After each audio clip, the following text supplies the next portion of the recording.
Los viajes iniciáticos de Sinbad el Marino. Antes de continuar en el examen ocultista del maravilloso libro iniciático de las 1001 noches, conviene que, terminada lo que podríamos llamar primera parte de nuestro estudio y a punto de empezar la parte segunda del mismo, echemos una ojeada general y sintética a los capítulos que preceden. En el capítulo primero estudiamos la tesis fundamental de la obra, que no es simbólicamente sino la propia del argumento de este terrible drama humano al que llamamos vida, un estado de primeval felicidad, el dolor inmenso de una gran caída, la sentencia fatal de muerte que es su consecuencia y, por último, la prolongación indefinida de tamaña fatalidad gracias a los poderes divinos del hada imaginación. El capítulo segundo desenvolvió una variante hermosa de dicho tema básico, con lo que será podido quizá introducción primitiva del gran libro. En los capítulos sucesivos se ha mostrado algo así como el panorama total del mundo invisible que nos rodea y para cuya visión efectiva y real nos falta, hay, un ojo, el de la intuición, el de Dagma o el del cíclope, mundo que podemos conocer intuitivamente. Así del tercer al octavo, libro del pescador y de los Merz, los temas de los cuentos examinados se han referido siempre fundamentalmente a los elementales, o espíritus de los elementos, que habitan en el seno de las aguas, como se han ocupado siempre de los genio habitantes elementales del seno de la tierra los capítulos 9 al 12, y de los seres elementales del aire y del fuego, en fin, los capítulos siguientes hasta el 15. Pero, después de dársenos así el panorama, no muy agradable por cierto, de los seres más o menos perversos que invisibles nos cercan, y a los que hay que vencer si queremos conseguir la liberación de las cadenas terrestres con las que ellos nos aprisionan, viene ahora una segunda parte, más seria e importante, la relativa a las iniciaciones, o sea a la manera única que tiene el hombre, ser divino, venido del espacio sidéreo y triste peregrino en este mundo, que transitoriamente le aprisiona por su cuerpo de barro, de vencer y someter a su pleno albedrío a esta caterva de terrestres entidades, cual simbólicamente lo realizaban los caballeros andantes de la leyenda con los endriagos, vestigios y demás monstruos, estos mismos monstruos que pretendieran cortarles el camino. De aquí el título del libro de las iniciaciones que asignamos a esta parte segunda, libro apoyado desde el primer momento en un célebre personaje, el mozo de cuerda o el joven esportillero, el cual corre parejas con el pobre pescador Juanillo antes visto, hasta el punto de que, para nosotros, entrambos constituyen un personaje único, prototipo de todos los desheredados de aquí abajo, quienes, sin embargo, arriba, fuera ya de la tierra, serán los privilegiados y preferidos. Al tenor de la sentencia ocultista de Jesús cuando enseña que en el reino del Padre, o sea en el otro mundo, los últimos son los primeros. Y este personaje extraño, triste, solo, ignorante, despreciado y mísero, paria de la sociedad y de sí mismo porque está comenzando, a bien decir, la iniciática carrera de la vida, se haya dotado, sin embargo, de nativa espiritualidad con la que, como único bagaje, se presenta en la escena iniciática buscando al que ha de enseñarle bondadoso el camino donde le aguarda, cruel, tanta y tanta lucha. Y, como le busca, le encuentra, empezando para él así la terrible ordalía del sendero. De este tronco único surgen al punto dos grandes ramas, al describir las andanzas iniciáticas del esportillero candidato. La representada por el libro de las aventuras del esportillero con los 5 calendas y las 3 princesas de Bagdad, que suele verse al comienzo de los textos y que nosotros daremos en el capítulo próximo, y el de Sinbad el Marino, que describe los 7 viajes iniciáticos del héroe, aunque trastrocándolos y disfrazándolos, como sigue. Historia de Sinbad, el Marino. Bajo el reinado del califa Harun al-Rashid había en Bagdad un pobre esportillero llamado Sinbad, quien cierto día, fatigado de su trabajo, se sentó frente a una magnífica casa, de la que salía un delicioso tufillo de banquete y en la que se oía gran algazara y concertadas músicas. Acercándose, le dijeron los criados que su dueño Sindbad daba una gran fiesta después de haber recorrido con su buque todos los países que el sol alumbra. Poderoso creador de todas las cosas, exclamó Sindbad, sin poderse contener. Que unos tengan tanto y otros tan poco. Esto no es justo. No había acabado el esportillero su frase de despecho, después de dar una gran patada en el suelo, cuando un criado llegó a hablarle, conduciéndole al banquete de parte de su señor, que le había oído. Este último, haciéndole sentar a su lado entre otros muchos comensales, le dijo: quiero sacarle de su injusticia y de su error pensando que todo esto haya podido adquirirlo sin trabajo. Oíd mi historia y juzgaréis. Entonces el anfitrión contó sus aventuras en estos términos: yo había heredado de mi familia cuantiosos bienes que disipé en mi loca juventud. Entrando luego a cuentas conmigo mismo, comprendí que las riquezas, como dijo el rey Salomón, eran perecederas, pero que era el colmo de las desgracias el llegar a verse pobre en la vejez. Temeroso de ello, junté los restos de mi fortuna y me fui a Balsora para consagrarme al comercio, emprendiendo el derrotero hacia las Indias. En aquel mi primer viaje crucé delante de muchas islas y desafié grandes peligros, uno de ellos cuando bajamos a descansar en un islote que resultó ser una ballena. Al sentir esta sobre sus lomos el fuego que hiciéramos, nos arrastró a todos al mar. Yo solo pude salvarme gracias a ser buen nadador, tomando tierra en una solitaria isla. Allí comí algunas hierbas y bebí un agua exquisita. En la llanura divisé una yegua, y al acercarme oí una cavernosa voz que me hablaba desde el interior de la tierra. El que así me hablaba era un anciano que me hizo penetrar con otros desconocidos en una gruta, donde me dijo que todos aquellos eran palafreneros del rey Midaje, señor de la isla, quienes custodiaban la yeguada de un caballo marino. Este caballo solo se presentaba de año en año, y las crías que así nacían eran todas consagradas al rey. Ya en la ciudad, que resultó ser rica y hermosa, los sabios del rey Midaje me enseñaron otras muchas cosas grandes, entre ellas la que cerca del reino había otra isla llamada Casel, residencia del genio de Gial, donde todas las noches sonaban timbales invisibles. Vi también peces extraños de 200 codos de largo y otras 1000 maravillas increíbles.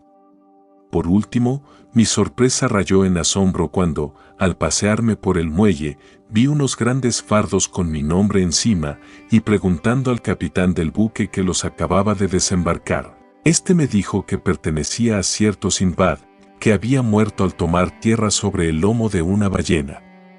He comerciado, añadió, con ellos, y se los reservo a sus herederos. Excuso añadir, terminó el anfitrión diciendo, que me di a conocer a aquel honrado marino, y que el producto de mis mercancías aquellas fueron la base de mi nueva fortuna. El rico Sindbad hizo pausa en su relato, mientras que levantados manteles, empezaron a servir los licores más excelentes y a tocar la música. Luego, al otro día, invitó de nuevo al esportillero y continuó con el relato de su segundo viaje en estos términos: temiendo los peligros del ocio, me embarqué nuevamente a comerciar por mares e islas. Arribamos a una cuajada de frutales deliciosos bajo cuya sombra nos pusimos a descansar junto a un cristalino arroyuelo. Allí me quedé dormido, y cuando desperté vi que estaba solo, pues que mis compañeros todos habían levado anclas y partido. Pensé morir de dolor, y me reconvine de haberme metido sin necesidad en más aventuras, pero sacando fuerzas de flaqueza me puse a recorrer con la vista la isla desde lo alto de un árbol, sin descubrir sino agua y cielo, y allí abajo una casita blanca que, de más cerca, resultó ser una gran bola, sobre la que al llegar yo se echó de repente un pajarraco enorme. Entonces me acordé de los relatos que me pintasen antaño al ave roc, y comprendí que aquel que se me venía así encima era una de estas aves, y la bola blanca su huevo, sobre el que se puso. No perdí momento, me até lo mejor que pude con mi turbante a una pata del pajarraco, y aguardé buenamente a que me llevase por los aires hasta un valle remoto y profundo como un abismo sin salida, y cuyo fondo estaba materialmente sembrado de toda clase de piedras preciosas, y también hay de unas monstruosas serpientes capaces de tragarse a un elefante y que solo salían de noche, escondiéndose durante el día por temor al ave roc. Yo, a mi vez, al llegar la noche me escondí en una gruta, cerrando la entrada con una gruesa piedra.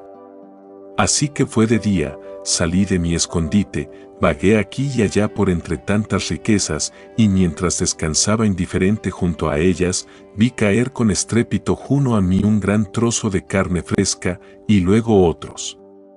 Era el caso, tenido antes por mí como fabuloso, que con tal artificio algunos atrevidos comerciantes lograban sacar de él los diamantes y demás piedras, porque cuando las águilas tenían polluelos, venían ávidas por aquellos trozos de carne en los que, al caer, se incrustaban las piedras preciosas, que luego recogían en los nidos los ingeniosos aventureros.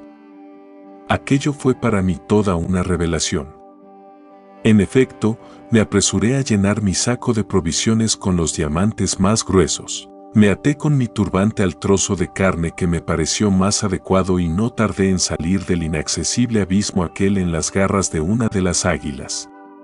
Pronto también vinieron varios de los comerciantes a espantar las águilas, y su asombro fue inmenso al verme y ver mi riqueza, con la que, después de haber presenciado otras muchas maravillas del ave roc con elefantes y rinocerontes, regresé a Balsora y Bagdad más rico que nunca. Con estas palabras, Sindbad despidió al esportillero hasta el otro día, mandando darle 1000 sequíes de oro. El tercero de sus viajes fue referido por Sindbad en estos términos: después del tercer banquete, volví a mis viajes, pues que era incorregible, y el ocio ya me consumía, y la tempestad me echó a la isla de los enanos, donde el capitán nos dijo que estos velludos salvajes, más numerosos que la langosta, nos matarían si les hacíamos algún daño. En prodigioso número treparon por mástiles, borda y cuerdas del navío, que acabaron por arrebatarnos, y llevándosele a otra isla de más allá, nos dejaron en ella abandonados a nuestro destino. Todos teníamos nuestra muerte por segura. Según íbamos caminando, topamos con un gran palacio con puertas entreabiertas, de ébano, y en el que penetramos sin poder dar un paso más, según era nuestra fatiga. Súbito, se apareció un negrazo terrible, tan alto como una palmera, con un solo y llameante ojo en mitad de la frente, rojo como el fuego, de dientes y garras espantosos. Me cogió entre sus dedazos como si yo fuese una brizna de hierba, pero viéndome tan flaco y desmedrado me dejó, tomando a otro camarada que le pareciera más gordo, y atravesándole el cuerpo con un asador hizo de él la más espantosa de las cenas. Frente a semejante peligro deliberamos largamente los restantes acerca del partido que convenía adoptar. Entretanto, el negrazo se almorzó lindamente a otro de los nuestros y poniéndose luego a roncar como el mayor de los monstruos. Entonces se me ocurrió el poner por obra una cosa arriesgadísima, que fue aprovechar su sueño, meter en el fuego hasta hacer la ascua a la punta del asador y con ella saltarle el único y terrible ojo que tenía. Un espantoso grito del ogro conmovió el palacio hasta sus cimientos. Él nos buscó a tientas, pero nosotros nos escondimos aquí y allá en los rincones, pudiendo escapar mal que bien hasta nuestras balsas, a tiempo que otros muchos gigantes como el muerto se lanzaban a perseguirnos, tirando contra nuestras frágiles embarcaciones piedras como casas que sepultaron a todas ellas, excepto a la mía. Día y noche pasamos mar adentro en la mayor incertidumbre, refugiándonos al fin los tres que quedábamos en una isla contra la que se estrelló nuestra balsa, pero una serpiente monstruosa, del largo de una palmera, pronto vino por uno de los tres triturándole los huesos y tragándosele como un gazapo.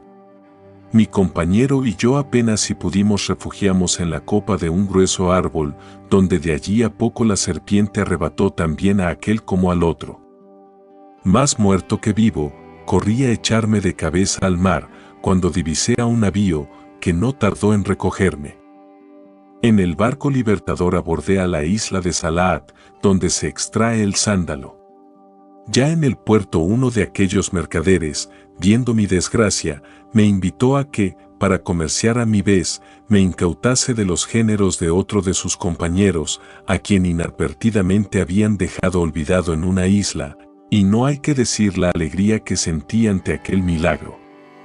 Dándome a conocer, me abrazó tiernamente, pidiéndome perdón por la involuntaria falta y entregándome una verdadera fortuna. Terminó el rico Sindbad su tercer relato, no sin mandar entregar otros 100 sequíes de oro al esportillero, quien, en las 4 noches sucesivas, no dejó de volver puntualmente a escuchar de labios de aquellos relatos de los otros 4 viajes suyos siguientes. Por cuarta vez salí a comerciar, camino de Persia, continuó diciendo Sindbad, pero en pleno mar, la tempestad nos hizo zozobrar, perdiendo yo todos mis géneros, y apenas si, abrazado a una tabla, pude ganar la costa de una isla, mientras se ahogaban todos mis compañeros, menos 5. Unos negrazos de la isla nos repartieron entre sí como esclavos y nos dieron cierta hierba que al punto nos trastornó la razón, y luego nos dejaron comer brutalmente todo cuanto nos venía en gana. Yo, que aún conservaba un destello de razón, comí poco, mientras mis perturbados compañeros un día y otro se atracaban y cebaban, que es lo que deseaban aquellos malvados antropófagos para con ellos hacer sus festines. Luego los negrazos se fueron comiendo a mis compañeros, dejándome a mí por flaco y desmedrado. Aprovechando una de las frecuentes borracheras de mis carceleros pude escapar a la aventura, hasta que al 8º día de huida tropecé con gentes blancas que hablaban mi lengua y se ocupaban en recolectar pimienta. Túvelo por buen agüero y les conté mi historia, notando que se desvivían por obsequiarme y complacerme, hasta el punto de que pronto me obligaron a casarme con la hija de su rey, prendados de que yo les había enseñado el uso de los estribos para montar a caballo, cosa allí desconocida. Viví varios meses en unión de mi mujer, pero soñaba siempre con escaparme, cosa en la que me confirmé aún más cuando supe que aquellas raras gentes tenían la mala costumbre de enterrar vivo a uno de los cónyuges cuando moría el otro, y no hay para qué decir que me temblaban los huesos cada vez que mi mujer se ponía enferma. Mis tristes presentimientos se confirmaron al fin, porque en una de dichas enfermedades ésta se agravó en términos que murió. La perspectiva de ir a ser enterrado vivo me seducía tan poco, como antes la de ser devorado por los antropófagos, así que me dispuse a resistir. Pero todo fue en vano. El rey en persona, seguido de toda su corte, vino a honrarme con su presencia camino del fúnebre viaje. La comitiva, con el cadáver de mi esposa delante y yo detrás, nos acompañó hasta lo alto de una montaña, donde se abría el pozo que le servía para los sepelios. A pesar de que invoqué mi calidad de extranjero, no se me hizo caso, antes bien, luego que bajaron con gran ceremonia el féretro de mi mujer al pozo, me metieron a mí en otro descubierto, con un jarro de agua al lado y 7 panecillos, y me fueron descolgando pozo adentro, a pesar de mis gritos e imprecaciones, cerrando, en fin, la entrada con una enorme piedra. Aquel subterráneo era una gruta muy espaciosa, donde me angustiaba más que el hedor de los cadáveres los gritos de los enterrados vivos que, una vez agotadas sus provisiones, agonizaban hambrientos. Al principio me hube de entregar a la más impotente desesperación, pero luego, considerando que el hombre digno debe luchar hasta el fin, saqué fuerzas de flaqueza y, echándome a un lado, comí y bebí de mis provisiones de pan y agua durante algunos días.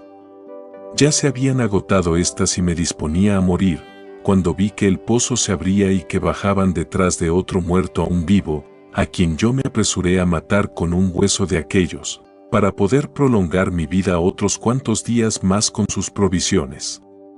Así, aprovechando otras coyunturas análogas, pasé varias semanas sin acertar a otra cosa que me libertase de mi horrible prisión, hasta que cierto día en que acababa de despachar a una mujer viva enterrada tras su esposo, sentí resoplar a lo lejos de la galería aquella un como monstruo marino, que sin duda subía allí de tiempo en tiempo para devorar los cadáveres. Seguí, pues, a ciegas aquella especie de sombra, a pesar de los obstáculos que se iban interponiendo, hasta que divisé a lo lejos una como luciente estrella, que era la de una bocana de la cueva que, abierta en la escarpa de la montaña, caía a pico sobre el mar. Hecho este precioso descubrimiento, volví donde los cadáveres, los despojé a todos de sus turbantes y demás telas para hacer de ellos una soga con la que descolgarme y tuve, además, la precaución de hacer un gran fardo con todas las joyas y alhajas de los muertos, porque es de advertir que eran con ellas enterrados. Ya en la playa, esperé tranquilamente a que la suerte tuviese a bien de pararme y que no podría ser peor, sin duda, que lo que hasta allí me había afligido, y, en efecto, al cabo de 3 días divisé un navío que me recogió. Pasamos luego por varias islas, entre otras la de las Campanas, a 10 jornadas de la de Serendib, con habitantes tan bárbaros como los antropófagos, y 6 de la isla de Kela, en la que hay minas de plomo, caña de indias y alcanfor, y abordamos a ella, encontrándonos con un monarca rico y poderoso, donde coloqué todas mis preciosas mercancías, volviendo, al fin, a mi casa rico y feliz tras tantísimas amarguras. Los placeres del descanso, continuó otro día Simbad, no pudieron curarme de tentar nuevas aventuras, así que me embarqué otra vez, y el primer sitio donde abordamos en este mi 5º viaje fue a una isla desierta, en la que encontramos un huevo de roc son un polluelo a punto de salir a luz. Los comerciantes, mis compañeros, rompieron el huevo a hachazos y sacaron la cría para asarla, no sin que yo les advirtiese la imprudencia que con ello cometían. En efecto, no bien le habían comido cuando se presentaron en el horizonte 2 como negros nubarrones, que no eran sino los padres del pájaro muerto que venían a vengarle y que pronto, sin darnos tiempo a nada, dejaron caer 2 grandes rocas que traían en sus garras, haciendo astillas nuestro navío. Todos mis compañeros se ahogaron menos yo, que, nadando, pude llegar a la escarpada costa de otra isla. Era esta isla un prodigioso jardín como no le había visto en mi vida, pero mi espanto era grande al ver su silenciosa soledad. Por último, recorriendo aquí y allá la isla vi a la orilla de un río a un anciano que apenas podía tenerse en pie y quien, por señas, me dijo que hiciese el favor de pasarle al otro lado, como lo verifiqué montándole sobre mis hombros. Horrible desengaño, pues no bien el viejo me tuvo así sujeto, apretó a más no poder sus velludas piernas en torno de mi cuello y pecho y me obligó a servirle de triste cabalgadura, llevándome de aquí para allá a su capricho, sin poderme desprender de él. De día no abandonaba jamás su presa, y de noche se echaba siempre conmigo, agarrado a mi cuello como una lapa, y así seguí esclavizado largo tiempo.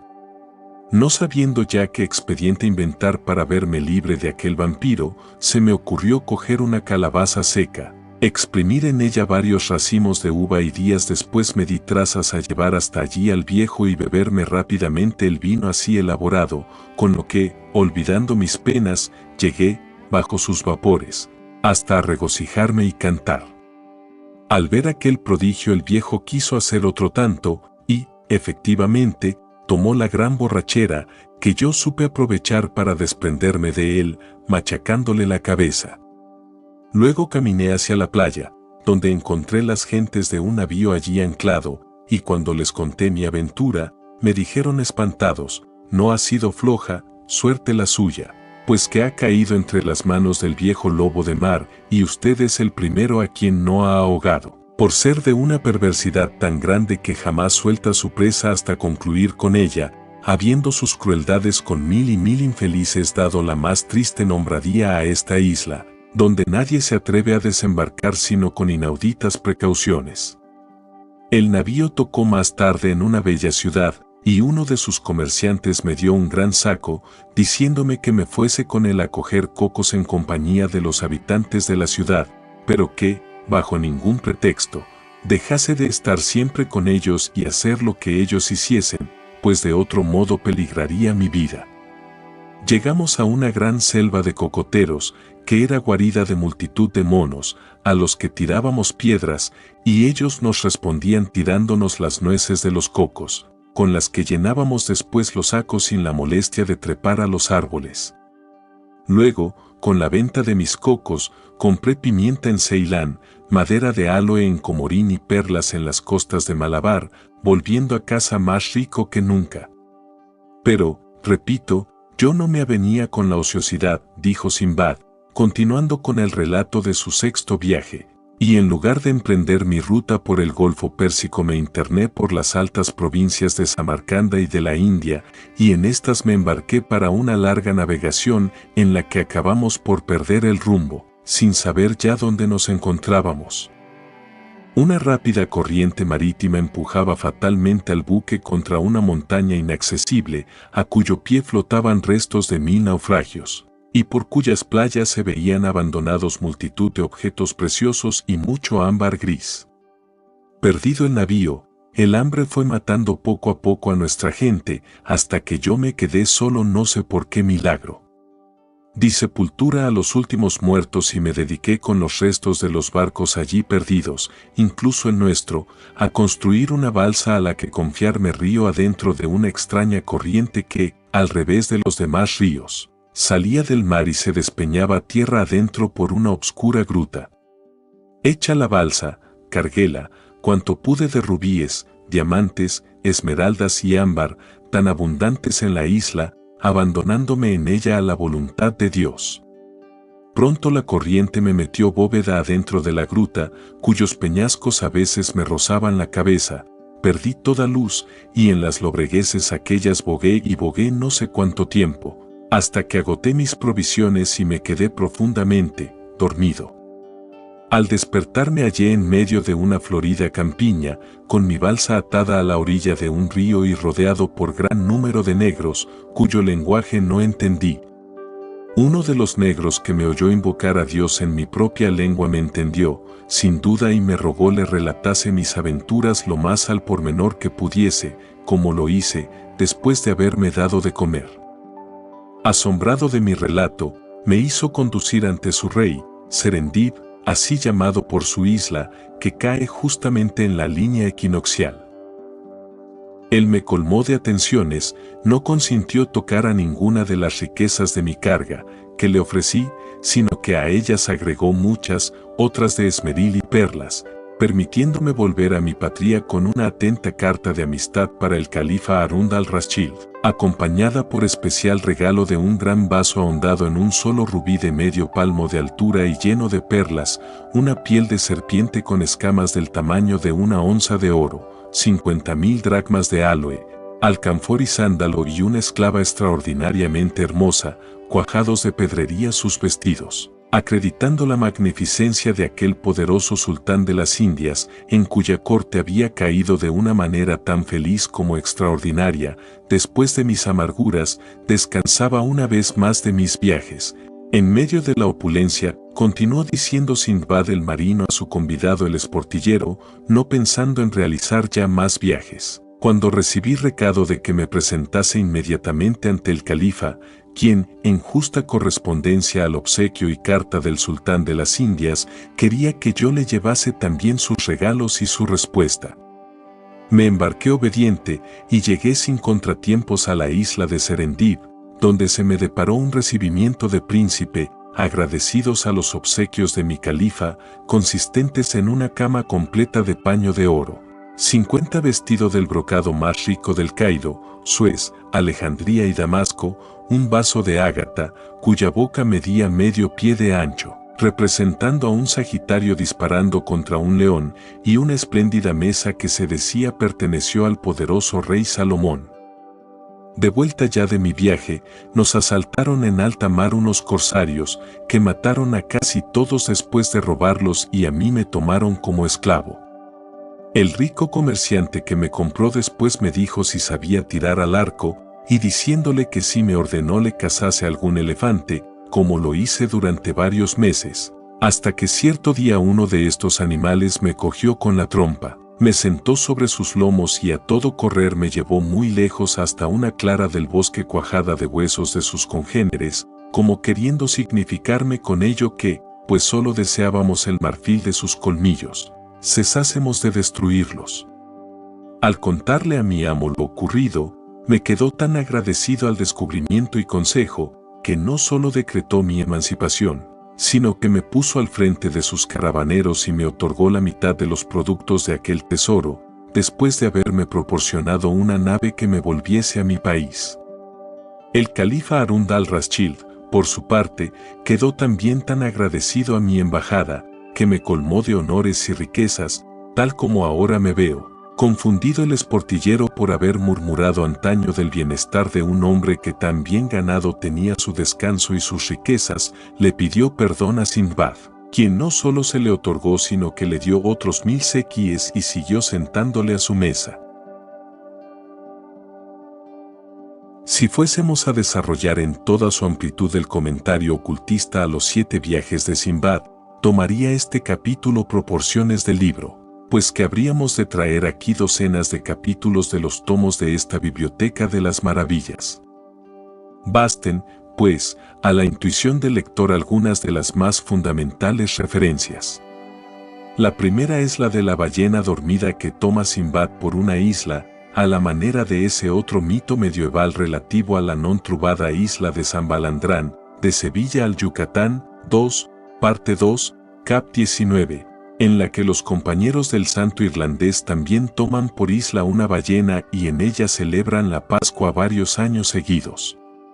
Porque esta ballena de Jonás, o de Joagnes que en el mito bíblico se traga al candidato y le devuelve en la desolada costa de este mundo, al cabo de 3 días, no es sino el antro iniciático, la cámara de reflexiones, el desierto en que Jesús es tentado 3 veces antes de comenzar su predicación, etc., etc.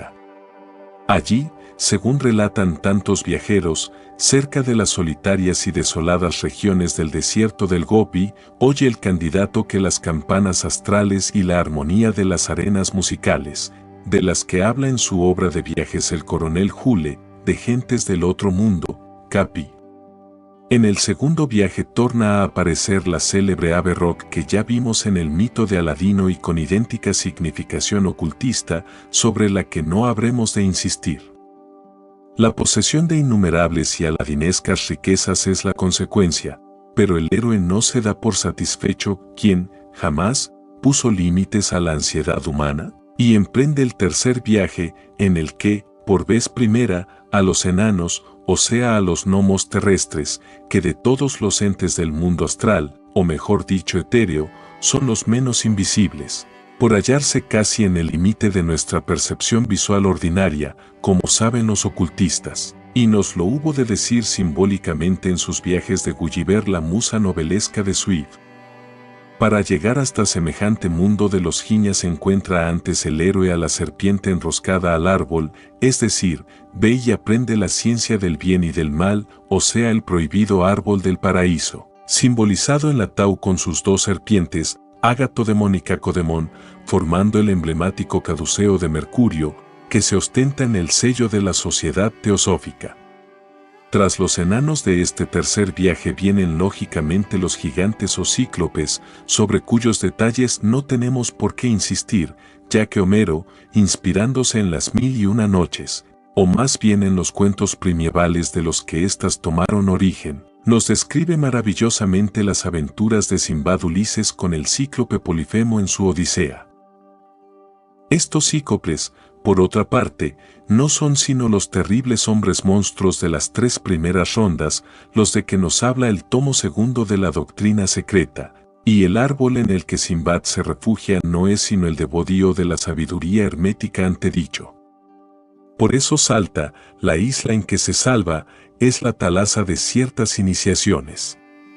El viaje cuarto, a su vez, simboliza la caída o descenso a los infiernos, lugares inferiores, de todos los candidatos, antes de su iniciación, descenso operado por Orfeo para salvar a Eurídice, Perseo para rescatar a Andrómeda, Pitágoras, Jesús, etc., etc. En semejantes caídas a lo Lucifer Satán, triunfa un momento la materia, para de aquella surgir triunfante y resucitado el espíritu. La Eurídice de este Sinbad, por supuesto, es aquella hija del rey a quien enseñara el uso de los estribos, o sea la firmeza y equilibrio de la justicia, justicia sin la cual no se puede alcanzar a esa dama trascendente simbolizadora de la divinidad en el hombre, como veremos pronto en el libro de los caballeros andantes. La residencia temporal en el mundo infernal de la caída está representada asimismo en el enterrado vivo de Sinbad con el cadáver de su esposa, o sea el adormecido espíritu de todo hombre mientras permanece en este nuestro mundo físico.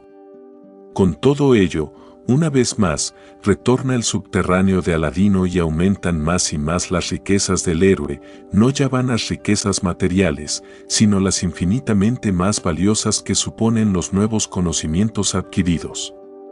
El terrible viejo vampiro, cabalgando eternamente sobre los hombros del cuitado Sinbad, por haber roto a destiempo el huevo o velo de la espiritualidad. Es la representación genuina de ese otro hombre bestial que todos llevamos sobre nuestros hombros, a la manera de la valva del molusco o bien del espantoso peñasco de Sísifo.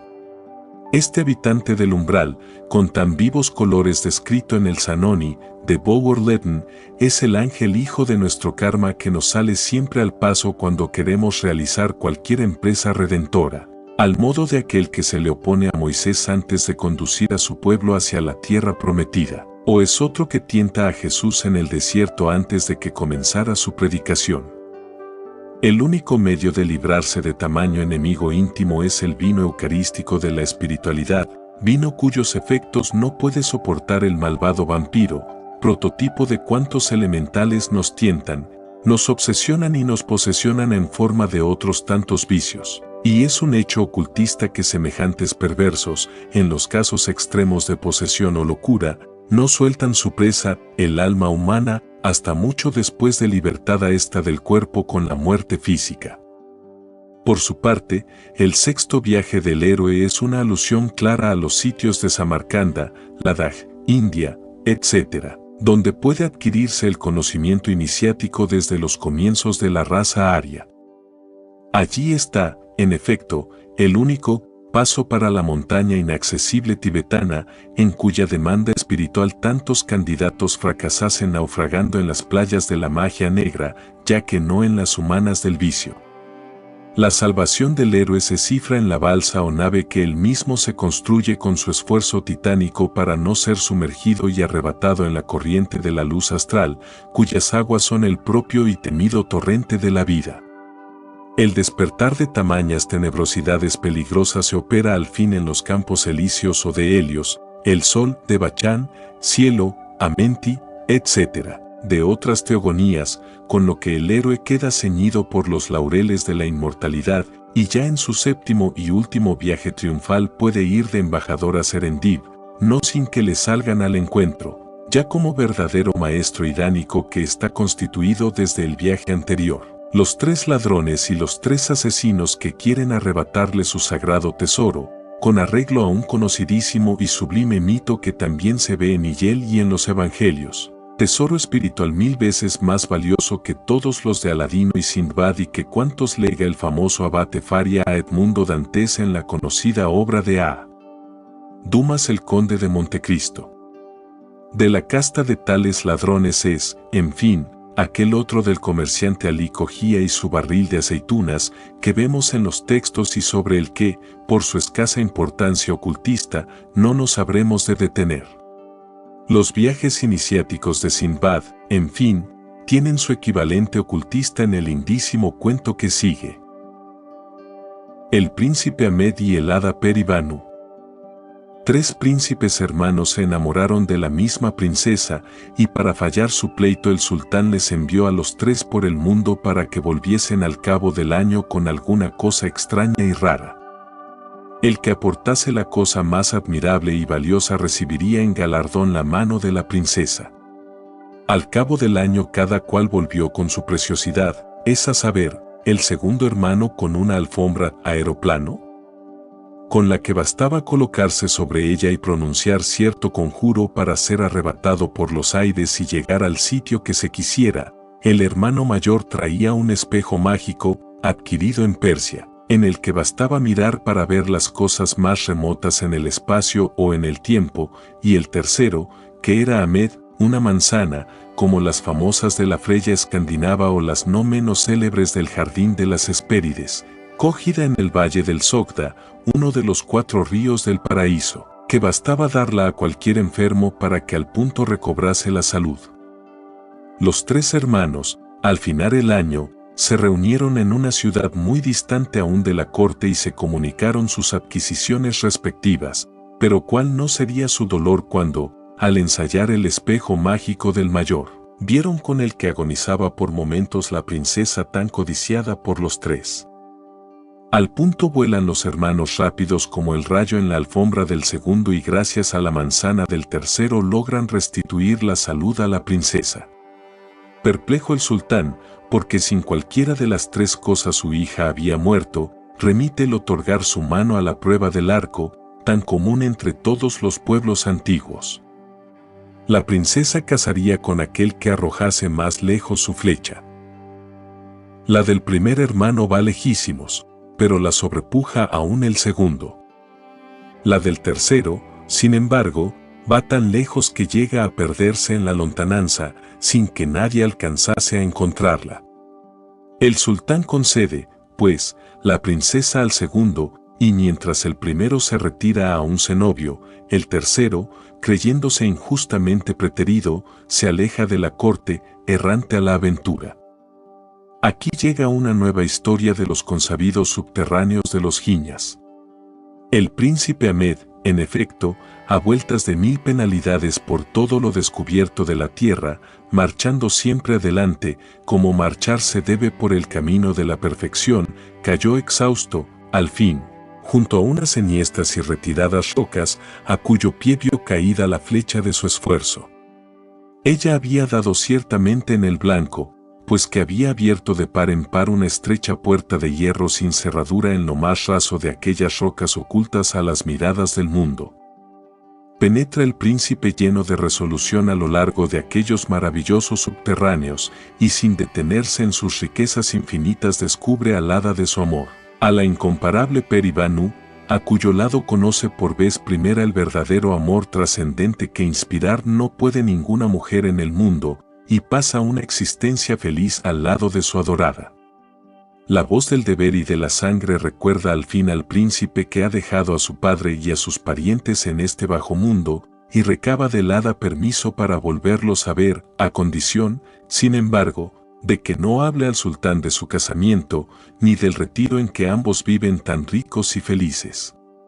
Poco a poco menudean las visitas del príncipe al reino de su padre, hasta que la envidia cortesana, excitada por un Fausto como el del príncipe de tan ignorado origen, apeló a la necromancia y violó el secreto del retiro de los 2 superhumanos amantes. El padre comienza entonces a pedir a su hijo verdaderos imposibles, que mágicamente, sin embargo, son realizados al instante por los genios servidores de la inmortal pareja y, por último, solicitan nada menos que el conocer a uno de estos genios, a su rey, Eschai-Baro Kabir, hermano del hada, quien cae entonces sobre el reino y realiza sobre todos los delincuentes aquellos una justicia cual la de la Atlántida o su émula Sodoma. Hasta aquí el mito. Su explicación en el próximo capítulo.